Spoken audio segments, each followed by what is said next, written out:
옆에 분 한번 인사합시다. 풍성한 추수감사절이 되기를 축복합니다. 이렇게 합니다. 아멘.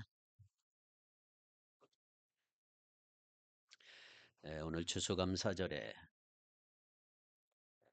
여러분의 가정에 그리고 여러분의 삶의 터전이 더 풍성하기를 축복합니다. 발명왕으로 유명한 토마스 에디슨이라는 사람이 어느 날 기차를 타고 긴 여행을 하게 됐습니다. 그는 여행을 하면서 기차 안에다가 조그마한 실험실을 만들어 그곳에서 연구를 했습니다.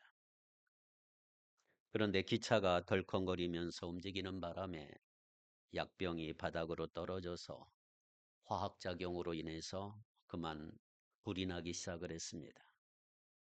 이 기차 안 연구실이 불이 나서 연구하던 모든 것이 불에 탔고 에디슨의 생명마저 위험하게 됐습니다.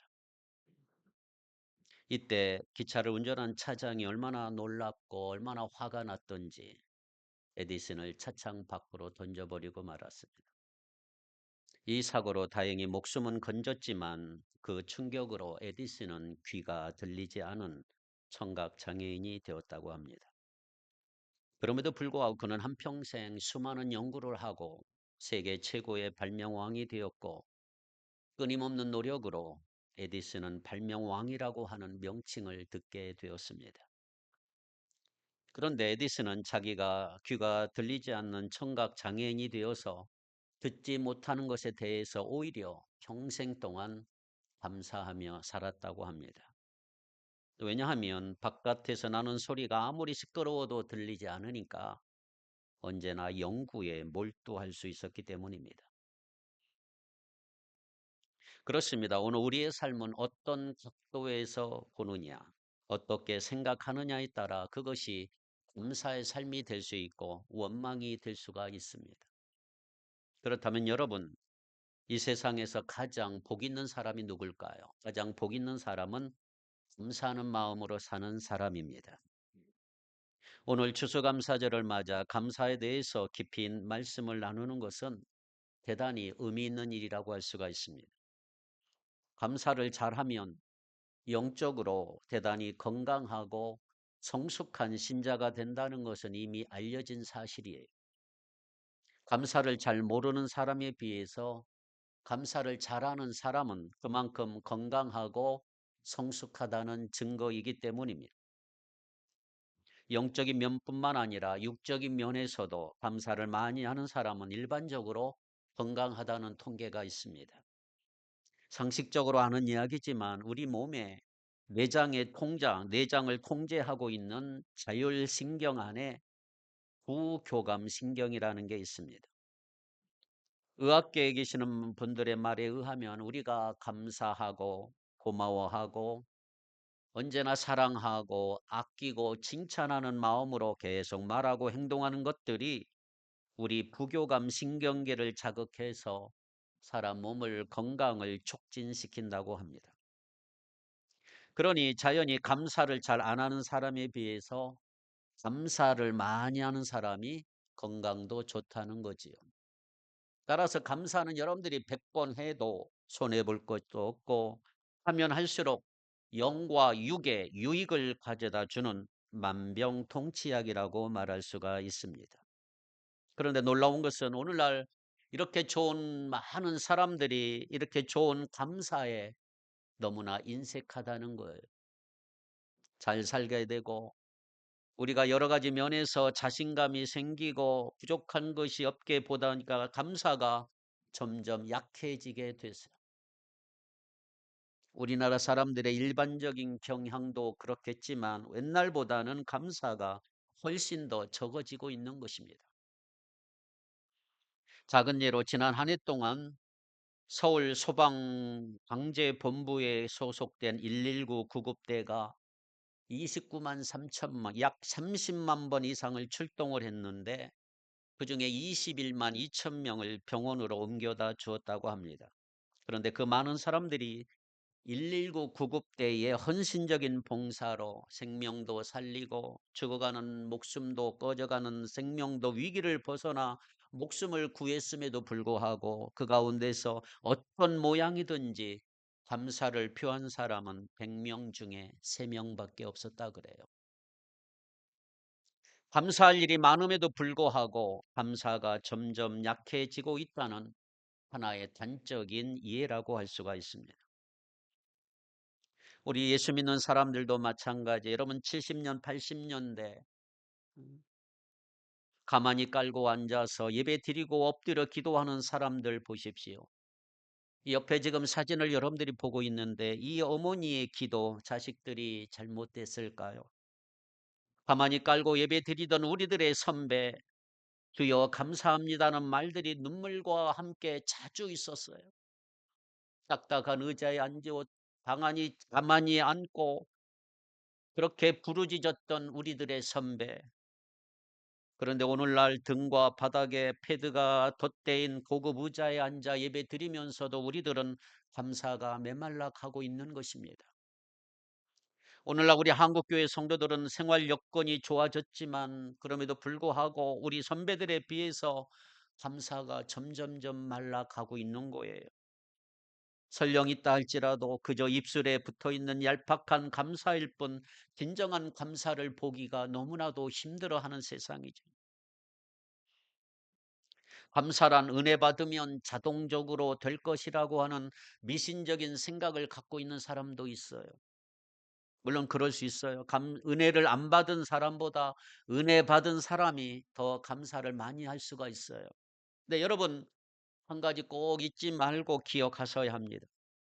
우리가 기도를 잘하려면 어떻게 해야 돼요? 기도를 연습해야 되고 기도를 배워야 돼요. 은혜 받았다고 기도 잘하는 게 아니고 하나님의 말씀을 좀 더 깊이 알려고 하면 우리는 열심히 배우고 열심히 노력해야 돼요. 마찬가지로 감사도요. 여러분 배우고 연습하는 것이라는 거 잊지 않기를 바랍니다. 말씀을 통해서 감사하는 법을 배워야 되고요. 믿음 좋은 주변 형제 자매들을 통해서 어떻게 하면 감사가 넘치는 생활을 할 수 있는지 눈여겨보면서 배우고 연습해야 된다 이 말이에요. 그러면 드디어 나에게도 어느 날 감사가 체질화되고 생활화되고 나아가 그것이 습관이 되는 거예요. 이렇게 배워서 습득한 사람은 훨씬 더 감사가 풍성하고 깊이 있는 감사를 할 수가 있는 것입니다. 사람이 좋은 일에 감사하는 것은 누구나 쉽게 할 수 있어요. 그러나 좋지 못한 일에 감사하기는 대단히 어렵죠. 결코 쉽지 않습니다. 성공할 때 어느 정도 감사할 수 있지만 실패할 때 진정한 감사를 드리기란 웬만큼 배우며 연습하지 않는 사람이라면 할 수가 없는 부분이죠. 여러분이 이익을 많이 남겼을 때는 저절로 감사가 나와요. 그러나 막대한 손해를 입었는데도 감사하는 사람이 있다면 가만히 그 사람을 한번 들여다보세요. 평소에 감사하는 법을 배운 사람만이 감사할 수가 있는 것입니다. 대단한 영적인 노력을 기울여야 우리는 감사할 수가 있는 거예요. 그럼 어떤 사람은 이렇게 말을 합니다. 제발 부탁이니 다른 공부보다 먼저 감사할 줄 아는 법을 배우십시오. 또 어떤 사람은 이렇게 충고했어요. 감사의 예수를 터득할 때 비로소 우리는 행복할 수 있습니다. 예술은 그 경지에 도달하기까지 피눈물 나는 수고와 연습을 필요로 하지 않습니까? 마찬가지로 여러분들이 감사의 예술을 터득하려면 남보다 더 많이 감사하는 법을 배우고 피눈물 나는 노력이 필요한 거예요. 그래서 그 감사가 나에게 체질화될 때 그래야만 범사에 감사할 수가 있고 감사를 통해서 엄청난 은혜를 얻게 될 것입니다. 그러므로 우리가 은혜 받아야 뭐 자동적으로 감사가 넘칠 수 있다라고 생각하면 안 돼요. 은혜 받으면 누구나 할 수 있어요. 자, 오늘 본문 보세요. 하나님께서 이스라엘 백성들에게 어느 날 감사를 가르쳐 주시기 위해서 1년 중 중요한 명절 3개를 지정해서 지켜라 명령하셨어요. 특별히 무교절, 77절, 초막절이라고 하는 세 개의 명절이 기록이 되어 있습니다. 이스라엘 사람들은 농사를 지으면 1년에 3번 추수를 해요. 3번. 겨울 동안 자란 밀을 초봄에 추수할 때가 있어요. 이 추수기에 맞춰서 하나님께서는 이스라엘 백성들에게 무교절을 지켜라. 이 무교절은 유월절을 말해. 유월절. 그 유월절 명절을 지켜라 이 말이에요. 그리고 봄부터 시작해서 뿌린 밀과 보리가 자라서 추수를 하는 늦여름이 되면 칠칠절을 지켜라. 이것은 요즘 말로 맥추절이죠. 맥추절. 하나님께서 풍성하게 해주신 양식을 놓고 감사하는 절기가 바로 맥추절, 칠칠절이라고 할 수가 있어요. 그리고 늦은 가을이 되면 그동안 열심히 가꾼 올리브, 포도, 무화과 같은 과일들을 풍성하게 소출하는 연말이 돼요. 요즘처럼. 그때 하나님께서는 초막절을 지켜라. 오늘날의 추수감사절을 말하고 있는 거죠. 자, 이렇게 1년에 3번의 추수가 있었는데 여기에 맞춰 큰 명절 3가지를 제정하셔서 지켜라. 백성들에게 명령하고 있습니다. 왜냐하면 그 명령을 지킬 때마다 이스라엘 백성들이 하나님 앞에 감사할 수 있기 때문이에요. 주신 은혜들을 기억하면서 하나님 앞에 감사와 찬양과 영광을 돌리도록 한 것입니다. 자, 이렇게 매년 몇 개월에 한 번씩 하나님께서 주신 은혜를 감사하고 기뻐하다 보면 이스라엘 백성들은 자연히 뭘 배워요? 감사를 배우게 되고요. 자기도 모르게 그 감사가 체질화되어서 생활화되는 것을 볼 수가 있는 거예요. 하나님은 바로 그것을 기대하신 것입니다. 감사의 체질화, 감사의 생활화가 되어라. 그런데 문제가 있어요. 이스라엘의 역사를 우리가 살펴보면 이스라엘 역사는 늘 불행했어요. 왜냐하면 이 3대 절기를 제대로 지킨 적이 별로 없었어요. 귀찮다는 이유로 절기가 있다는 사실조차 새까맣게 잊어버리고 수백 년을 보낸 암흑기 시대도 있었어요. 그만큼 여러분들 하나님께서 때를 따라 적절한 감사와 영광을 돌린다고 하는 것이 쉽지 않음을 이야기하고 있는 것입니다.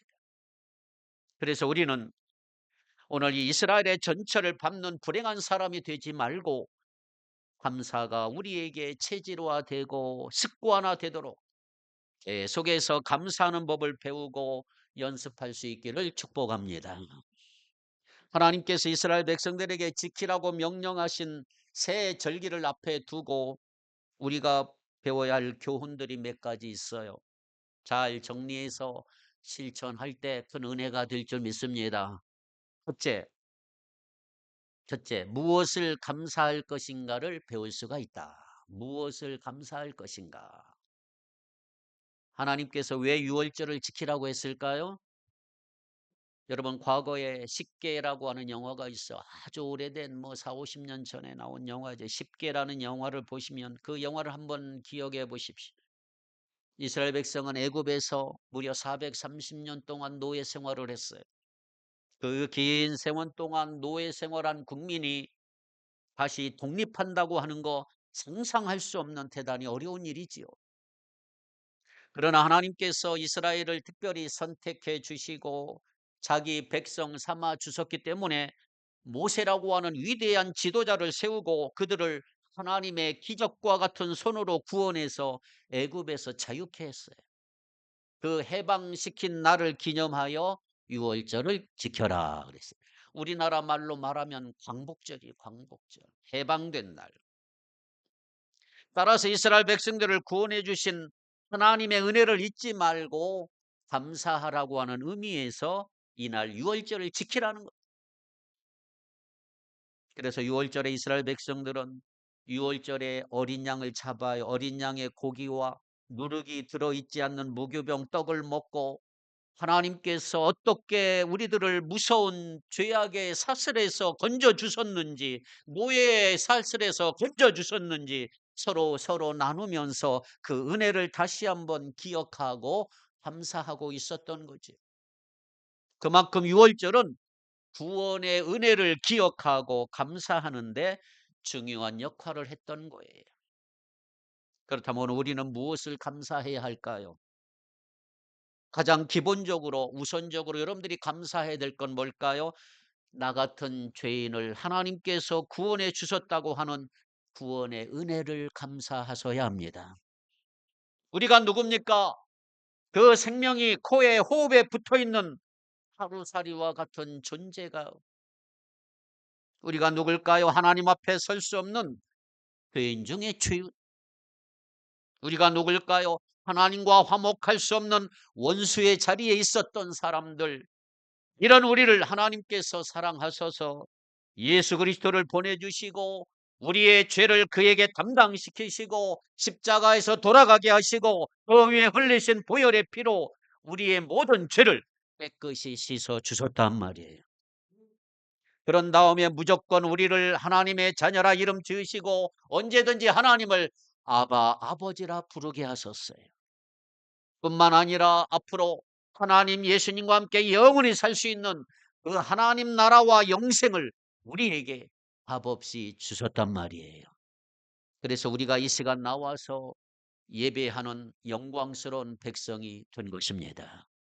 이것이 구원의 은혜다 이 말이죠. 구원의 은혜. 생각해 보세요. 감사합니다. 하나님 나 같은 죄인 나 같은 것을 아신다. 기가 막힌 거 아닙니까? 전 세계 중에 만이 하나 천이 하나 나를 아신다. 아무것도 하나님 마음에 드는 것 없음에도 불구하고 값없이 영생을 주셨다. 나 같은 거 구원해 주셨다. 하나님 감사합니다. 고맙습니다. 무엇보다도 이 구원의 감사가 여러분 기본이다 이 말이 기본. 그렇다면 이 감사를 모르는 사람은 하나님께 진정한 감사를 드릴 수가 있을까요? 구원받은 은혜가 없는데 잘 된다고 감사하고 돈 좀 벌었다고 감사하고 건강하다고 감사하고 그건 의미 있는 감사라고 할 수가 없겠지요. 가장 큰 감사는 구원의 감사입니다. 오늘 이 시간 예배드린 여러분의 마음속에 성령이 오셔서 주님의 뜨거운 손으로 만져주시고 여러분의 마음속에서 구원의 감격이 다시금 회복될 수 있기를 바랍니다. 주여 감사합니다. 자신도 모르게 입을 열고 이 구원의 은혜에 대해서 공격하는 은혜가 있기를 바랍니다. 6월절은 바로 이런 은혜를 회복시켜 주시는 절기의 절기. 우리에게도 이런 은혜가 회복되어야 돼요. 내가 구원받은 날, 내 생일을 잃어버려도 내가 거듭난 날, 세례받은 날, 이런 날들은 기억하시는 게 좋지요. 이 세상 모든 거 다 흘러가, 만사가 흘러간다 그랬어요. 내가 좋아하던 거 어느 날 있다가도 없어질 수가 있고 아름다운 것도 금방이에요. 그러나 나에게 주신 이 구원, 너무나도 소중한 구원, 영원히 빼앗길 수 없는 이 구원을 나에게 주신 주님 감사합니다. 나도 모르게 하나님 앞에 감격할 수 있다면 그 사람을 하나님은 사랑하신다 이 말이죠. 왜 하나님이 맥추절을 지키라고 했을까요?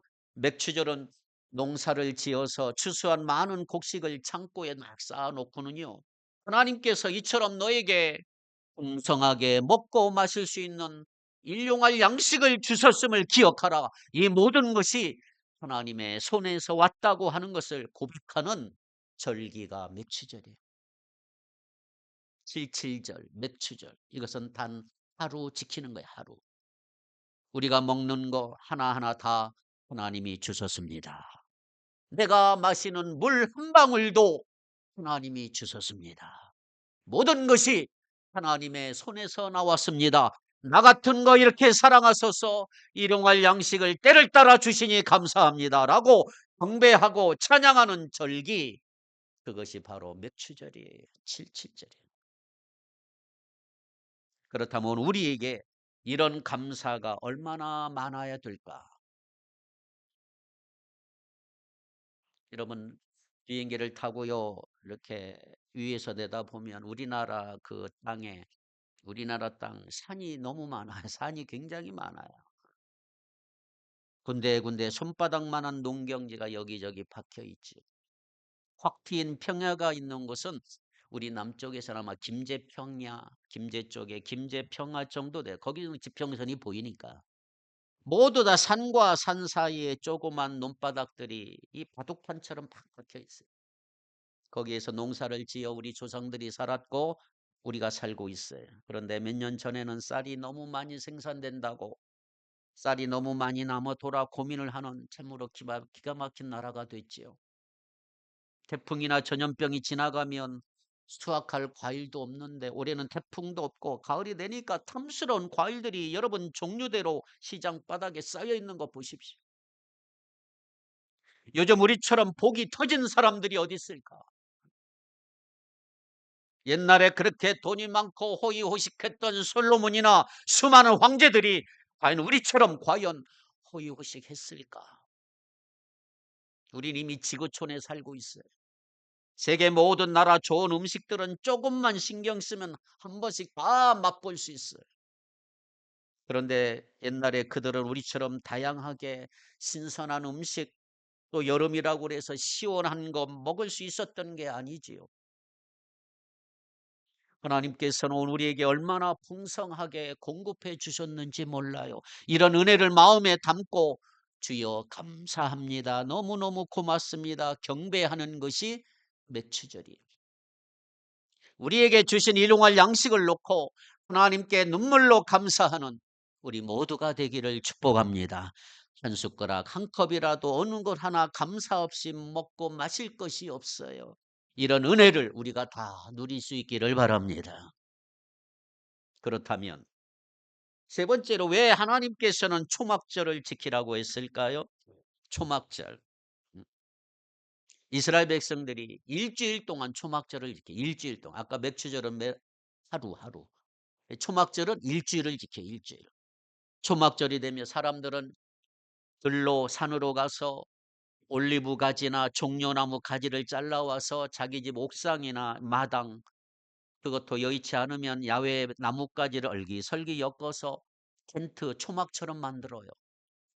그리고 그 속에 들어가서 일주일 동안 가족들이 텐트 생활을 해요. 하나님께서 초막절을 지키라고 한 이유가 여기에 있습니다. 과거 이스라엘 백성들이 출애굽하고 나서 무려 40년 이상 광야에서 그런 초막을 짓고 험난한 광야 생활을 했거든요. 이제 너희들이 그 광야 생활을 되돌아보아라. 얼마나 힘들고 얼마나 어렵고 얼마나 무서웠는지 광야 생활을 하는 동안 하나님께서 이스라엘 백성들을 어떻게 도와주시고 어떻게 인도하시고 보호해 주셨는가, 그거 기억하고 그 은혜에 감사하라. 이것이 초막절이에요. 자, 광야 생활을 어떻게 지냈는지 보실까요? 시편 107편 4절부터 7절 한번 읽어봅니다. 시편 107편 4절에서 7절. 시작. 그들이 광야 사막길에서 방황하며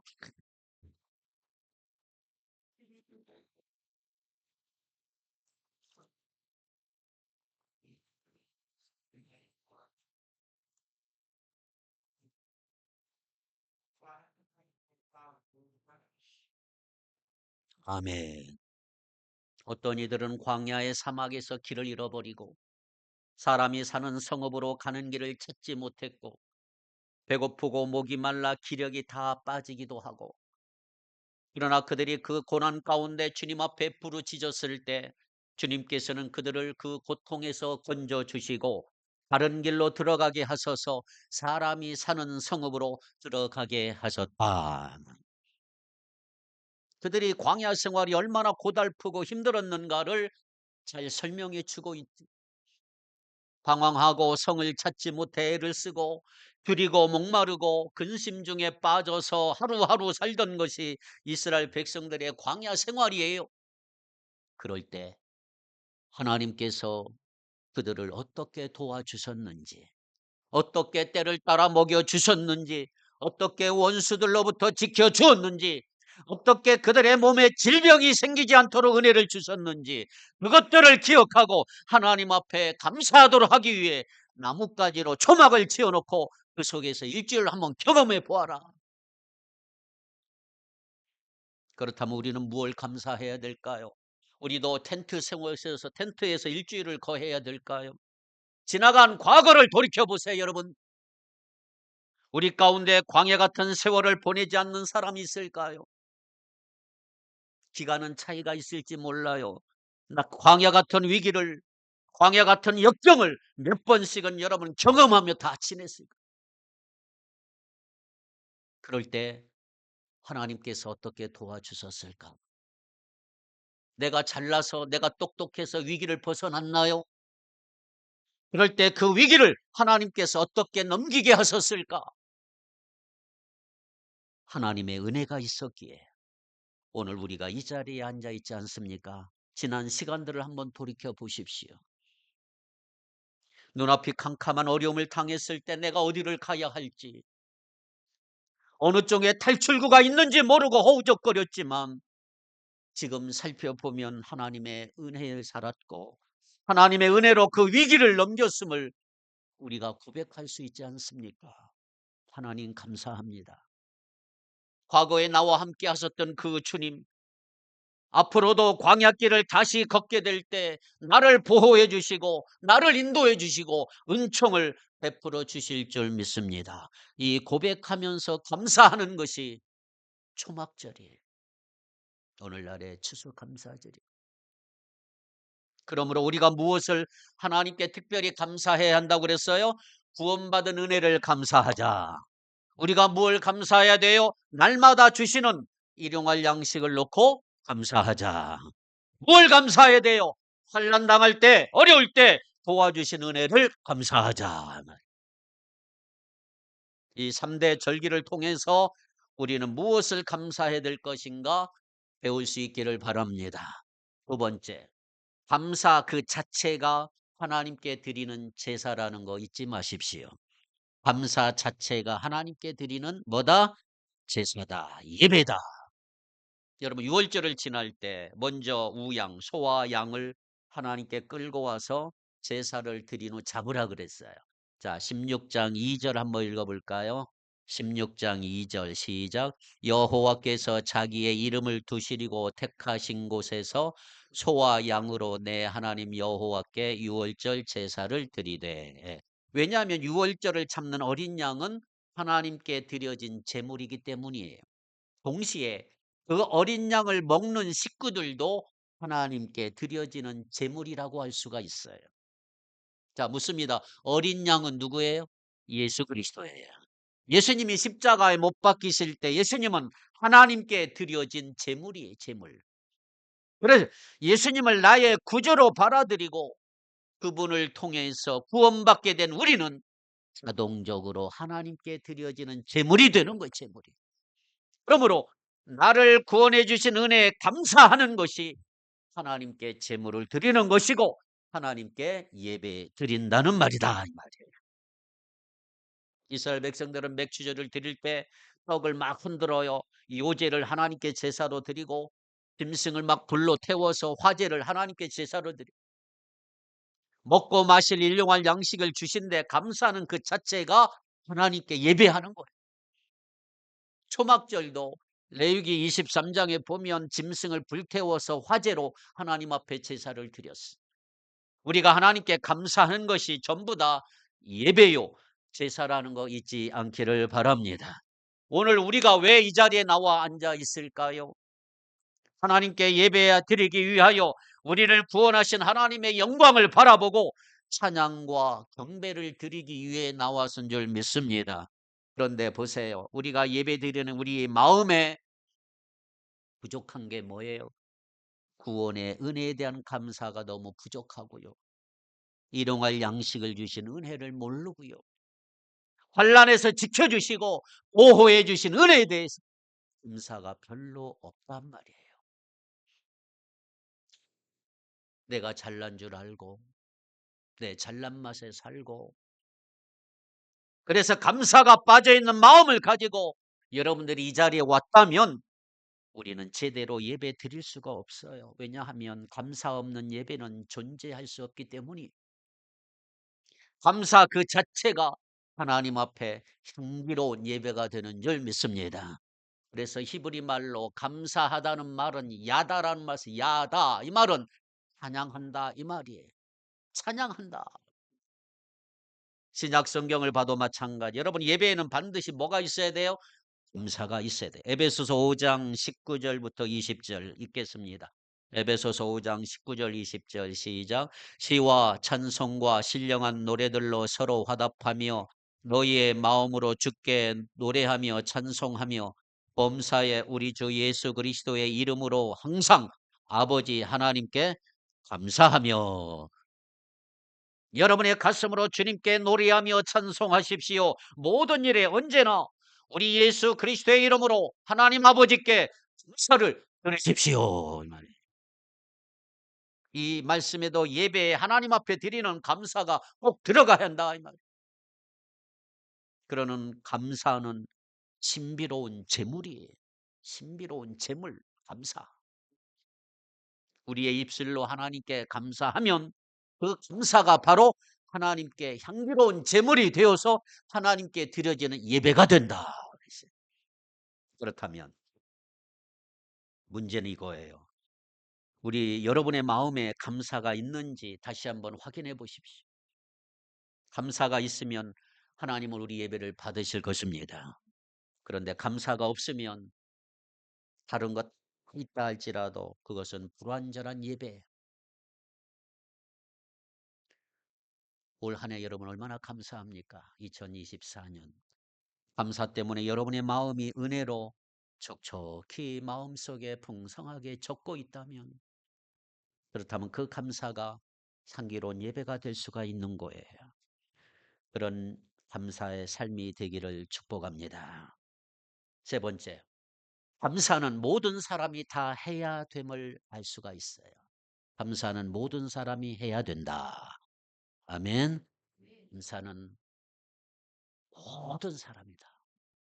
자, 하나님께서 1년에 3번씩 명절을 지키라고 당부하면서 아주 재미있는 말씀을 한 가지 주셨어요. 명령인데, 자, 이 명절을 지킬 때마다 남자들은 하나님 앞에 와서 얼굴을 보이라 그랬어요. 자, 16절 한번 읽어볼까요? 오늘 본문 16장 16절 시작. 너희 가운데 모든 남자는 1년에 3번 곧 무교절과 칠칠절과 초막절에 내 하나님 여호와께서 택하신 곳에서 여호와를 뵙되 빈손으로 여호와를 배웁지 말고. 아멘. 자, 모든 남자는 한 해에 3번 무교절, 칠칠절, 초막절에 하나님이 택하신 곳으로 가서 주님을 배워야 한다. 그런데 주님의 손으로 주님을 뵈러 갈 때 빈손으로 가면 안 된다. 이렇게 돼 있어요. 자, 여러분, 명절을 지킬 때마다 남자들은 예루살렘 성전에 가서 하나님 앞에 예배 드림으로 하나님 앞에 얼굴을 보였어요. 자, 그런데 왜 남자들만 이렇게 보이라고 했을까요? 남자들만 감사하라고 하는 말일까요? 그런 말이 아니고요. 남자들은 가정을 대표합니다. 가정을 대표. 그러므로 하나님 앞에 가정에 대표해서 하나님 앞에 나와 얼굴을 보여라. 그러나 남자들처럼 하나님 앞에 직접 나오지 않아도 모든 여성들과 아내와 어린 자녀들은 유월절을 철저히 지켰단 말이에요. 유월절 양을 잡아놓고 모든 식구들이 둘러 앉아서 그 양을 먹어요. 한 사람도 빠지면 안 돼. 그리고 곡식을 다 추수한 다음 모든 가족이 모여서 하나님께서 일용할 양식을 주신 데 대해 감사했어요. 그리고 초막을 지어놓고 모든 식구가 그 속에 일주일 동안 기거하면서 광야 생활을 기억하면서 하나님이 이렇게 지켜주셨다라고 하나님 앞에 감사하는 거죠. 따라서 한 사람도 빠지면 안 되고요. 감사는 모든 사람이 다 하는 것이다. 우리 중에는 감사거리가 없어서 감사하지 않아도 될 만한 사람 하나도 없어요. 데살로니가전서 5장 18절에 이렇게 말합니다. 데살로니가전서 5장 18절 범사에 감사하라. 이것이 그리스도 예수 안에서 너희를 향하신 하나님의 뜻이니라. 감사하지 않아도 될 만한 사람 누가 있을까요? 범사에 감사하라. 값없이 얻은 구원에 감사하지 못할 자 어디 있을까요? 일용할 양식을 놓고 감사하지 않아도 될 사람 누가 있을까요? 광야의 어려운 삶 속에서 하나님의 도움을 받지 않은 사람 누가 있을까요? 모든 사람이 범사에 감사라는 명령을 받았기 때문에 여기에서 제외될 사람 하나도 없어요. 그러므로 우리 모두는 감사하셔야 합니다. 감사하며 사셔야 합니다. 그런데 여전히 우리는 감사하지 않을 때가 너무 많아요. 어느 성도가 이렇게 고백을 했어요. 나는 장미를 들고 수백 번 감사했지만 가시를 가지고 감사한 일은 한 번도 없습니다. 솔직한 고백이지요. 여러분, 그 사람의 감사는요, 온전한 감사가 아니에요. 우리는 하나님 앞에 장미를 놓고 감사해야 되지만 가시를 놓고도 감사할 수 있어야 한단 말이에요. 하나님, 나에게 가시의 가치를 가르쳐 주시옵소서. 이렇게 기도하며 가시를 가지고 감사할 수 있다면 주님은 얼마나 기뻐하실까. 형통할 때만 감사하고 다 잘 되고 높은 데 올라갈 때만 잘 감사하고 안 되고 힘들 때는 감사가 없다. 그거는 진정한 감사가 아니란 말이에요. 여러분들의 눈물이 무지개로 바뀌는 놀라운 은혜를 체험하기를 원한다면 장미와 가시를 동시에 놓고 감사하셔야 한단 말이에요. 모든 사람이 평생 장미만 들고 인생을 화려하게 사는 건 아니에요. 하나도 예외 없이 가시 때문에 찔려서 아프고 고통하는 일들이 다 있어요. 그러므로 우리는 누구도 예외 없이 범사에 감사하셔야 합니다. 좋아도 감사, 싫어도 감사, 슬퍼도 기뻐도 잘 되어도 안 되어도 높아져도 낮아져도 있어도 없어도 감사. 그것이 범사의 범사. 네 번째, 마지막으로 예물을 들고 나와 감사를 해야 한다. 이걸 말씀하고 있어요. 자, 보세요. 하나님께서 이스라엘 백성들에게 명령하기를 3번 절기를 지키면서 감사를 드릴 때 반드시 뭐라고 그랬어요? 빈손으로 나오지 말라. 16절에 그렇게 기록이 돼 있어요. 성경의 다른 곳에서 똑같은 말씀이 여러 번 나와요. 빈손으로 하나님 앞에 나와 감사합니다라고 말하지 말아라. 입으로 감사하는 거 중요해요. 그러나 하나님께서 원하시는 감사는 입의 감사와 동시에 마음의 감사다 이 말이에요. 제 마음에 진정한 감사가 있어서 입으로 감사하시기를 바라요. 하나님께서 우리를 창조하셨지요. 우리 얼마나 잘 알겠습니까? 하나님. 여러분 너무너무 잘 아세요. 하나님이.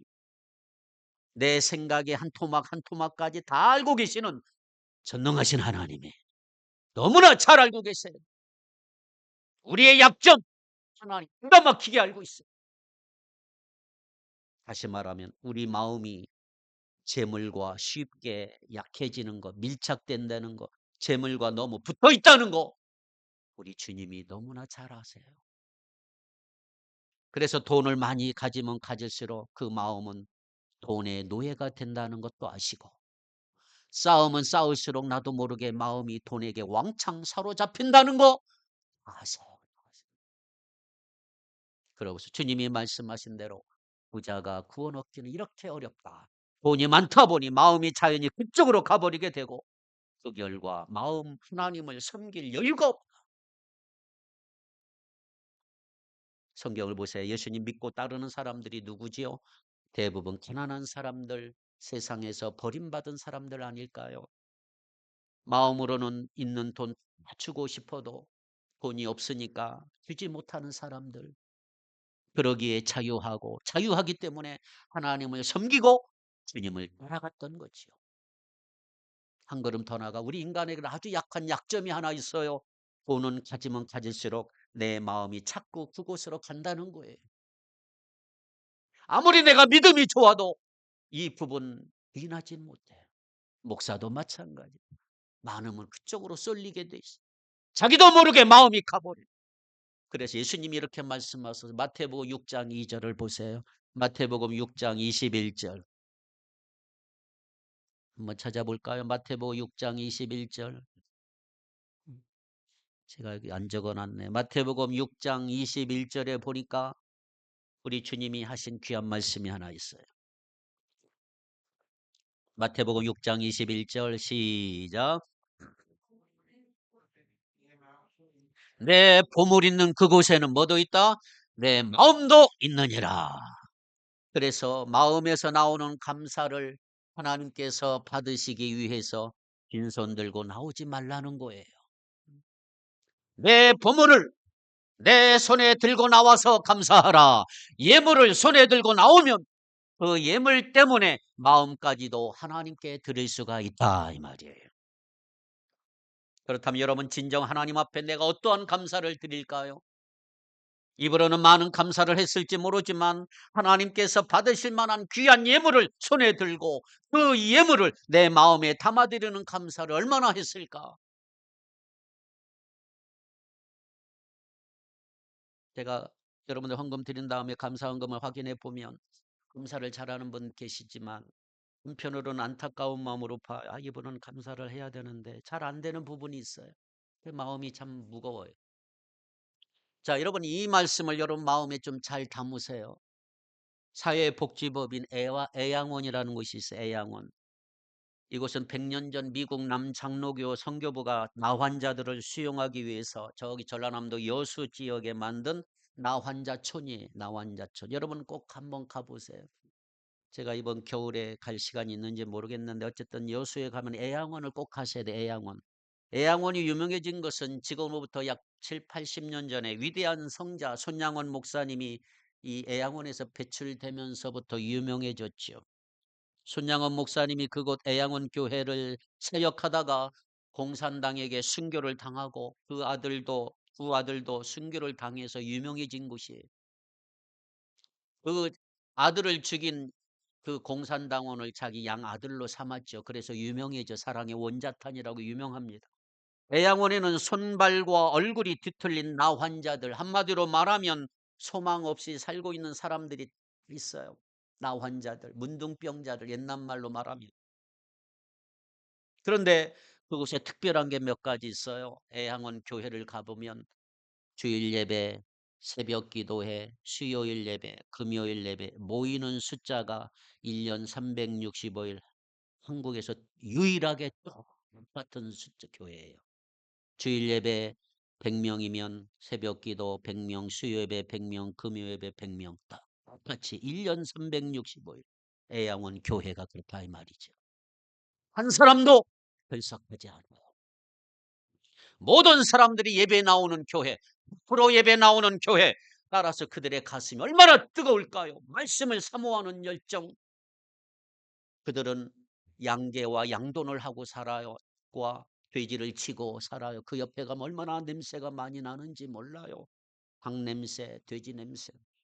그런데 추수감사절이 되면 거기에서 번 돈으로 헌금을 해요. 수천만 원을 헌금을 해요. 11조는 말할 나위도 없고 하나님 앞에 얼마나 감사하면서 헌금을 많이 드리는지 몰라요. 한 예가 있어요. 손양원 목사님이 돌아가시고 순교자 기념관이 그 옆에 있는데 순교자 기념관을 세우는데 예산이 10억이에요. 10억. 그 가운데 반절 이상 그 나환자들의 손으로 나온 헌금으로 순교자 기념관을 지었어요. 얼마나 놀라운 사실입니까? 더 놀라운 사실 하나 알려드려요. 여수 지방에 400개 교회가 있어요. 여수 지방에 400개 교회가 있는데 그중에 40개면 10분의 1이죠. 40개 교회가 이 나환자촌에 있는 성도들이 하나님께 감사해서 드린 예물로 개척한 교회예요. 저는 여러분에게 축복하고 싶어. 여러분들 이전에 한번 소원도 세워보세요. 하나님 나 교회 한번 세우고 싶습니다. 놀라운 의식. 선교지에 교회 한번 세우고 싶습니다. 우리나라의 교회 한번 세우고 싶습니다. 이런 꿈과 비전도 갖기를 바라요. 생각해 보세요. 문둥병자에게 무슨 감사해요? 손이 다 떨어져 나가고 귀도 떨어져 코도 떨어져 나간 문둥병자 입에서 무슨 감사가 나올 수 있을까요? 그들의 손에 무슨 감사는 예물이 들려줄 수 있을까요? 그러나 그들이 은혜 받고 하나님의 축복을 영적으로 누리다 보니까 비록 내 육신은 망가지고 썩어지고 없어지지만 감사할 것이 너무너무 많은 거예요. 입으로 감사하는 것으로 도무지 모자라서 그 손가락이 없는 손으로 열심히 박수치고 예배하고 일해서 번 돈을 들고 나와 하나님 앞에 예물 드리면서 감사하는 것입니다. 하나님은 이런 감사를 받으시는 거잖아요. 이 감사야말로 진정으로 마음으로부터 나오는 감사이기 때문에 그런 것입니다. 여러분 오늘 하나님 앞에 나올 때 예물 들고 나왔을 거예요. 한번 조용히 여러분의 마음에 예물을 두고 한번 생각해 보세요. 내가 오늘날까지 받은 구원의 은혜, 일용할 양식을 주신 은혜, 우리 가정에 공급해 주신 갖가지 은혜들, 그리고 어려울 때 눈물 흘려 기도하면 어김없이 응답해 주신 은혜, 이런 은혜 다 생각해 보면 과거에도 감사하면서 예물을 드렸지만 추수감사절을 맞아서 특별히 이런 은혜 감사하며 드린다고 할 때 그 예물이 너무 적거나 초라하거나 형식적이라면 그럼 불행한 사람이에요. 그러므로 내 마음이 충분히 담긴 예물 준비해서 드려야 하나님께서 그 예물을 예배로 받으신 줄 믿습니다. 하나님의 축복이 없으면 우리 살 수 없어요. 아무리 잘난 사람이라도 하나님의 도우심과 축복 없이는 한순간의 위기를 우린 벗어날 수가 없어요. 우리가 모든 것 다 가지고 있다 생각할지 모르지만 이건 하루아침에 떠나갈 것들이에요. 우리는 오직 하나님의 은혜로 사는 거예요. 하나님의 은혜로 우리 가정이 평안하고요. 하나님의 은혜로 우리는 안심하고 앞날을 걸어갈 수 있는 것입니다. 우리가 이런 은혜를 받고 사는데 빈손 들고 나오거나 형식적으로 드린다, 그냥 형식적으로 입술로 감사합니다라고 말할 수 있을까요? 마음에 담긴 예물 주님께 드려야 한다 이 말이죠. 자, 3대 절기를 통해 몇 가지 교훈을 받았어요. 자, 무엇을 감사해야 될 것인가 배웠죠? 구원의 은혜, 일용할 양식의 은혜, 혼란 중에 광야 생활에서 도와주신 은혜, 특별히 감사해야 합니다. 또 감사는 예배가 된다는 걸 배웠어요. 감사는 예배입니다. 감사가 빠진 예배 존재할 수가 없어요. 감사는 제외될 사람이 아무도 없다는 거 기억하시고 모든 사람이 다 감사해야 되고 감사할 것이 없어 감사하지 못할 사람 하나도 없음을 기억하시고요. 마지막 감사는 우리 손에 예물을 들고 해야 한다. 마음의 감사는 예물 들고 나올 때 가능하다. 주님이 가르쳐 주셨어요. 그러므로 입으로 감사함과 동시에 마음으로 감사하기 위해 우리의 물질도 주님 앞에 드리며 진정 구원을 주시고 일용할 양식을 주시고 험한 광야 같은 세상에서 살 동안 도와주시고 은혜를 베풀어 주시는 좋으신 하나님, 그분에게 진정한 감사와 영광을 돌리는 저와 여러분 될 수 있기를 주님의 이름으로 축복합니다. 기도합니다.